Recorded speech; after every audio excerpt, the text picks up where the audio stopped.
आता ज्योतिबाच्या दर्शनासाठी डोंगरावर आलेला आहे. खूप गर्दी आहे रविवार असल्यामुळे. बघूया आता दर्शन मिळते. हळूहळू गर्दीचा अंदाज घेत आम्ही मंदिराच्या जवळ निघालो होतो. जसं जसं मंदिराच्या जवळ जाईल तशी तशी गर्दी वाढू लागली होती. आता आम्ही ज्योतिबा दर्शनासाठी दर्शन रांगेमध्ये थांबलेलो आहे. अजून अंदाजे 1 तास आम्हाला लागेल. साधारणतः अर्धा ते पाऊण तास थांबल्यानंतर अखेर आम्ही ज्योतिबारायाचं दर्शन घेतलं. बाहेर आल्यानंतर उकाड्याने हैराण झालेलं असल्यामुळे आम्ही थोडीशी लस्सी घेतली. थोडासा डोंगर खाली उतरल्यानंतर आम्ही देवीचं दर्शन घेतलं. तिथे पोटाला थोडासा आधार मिळावा म्हणून आम्ही चटपटीत अशी भेळ घेतली होती.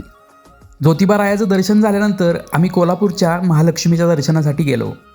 तिथल्या मंदिराच्या आतमध्ये एवढी गर्दी होती की उभं राहायला अक्षरशः जागा नव्हती. त्यातूनच आम्ही कसंबसं मुखदर्शनाच्या रांगेमध्ये लागलो. आज आम्हाला आई महालक्ष्मीचं मुखदर्शन घेऊनच बाहेर पडावं लागलं. त्यानंतर आम्ही देवीचा प्रसाद घेण्यासाठी प्रसादालयामध्ये गेलो. देवीचा प्रसाद घेतल्यानंतर आम्ही घरी येण्यासाठी निघालो. चला तर मग आजच्या पुरतं एवढंच. भेटूयात उद्याच्या व्लॉगमध्ये.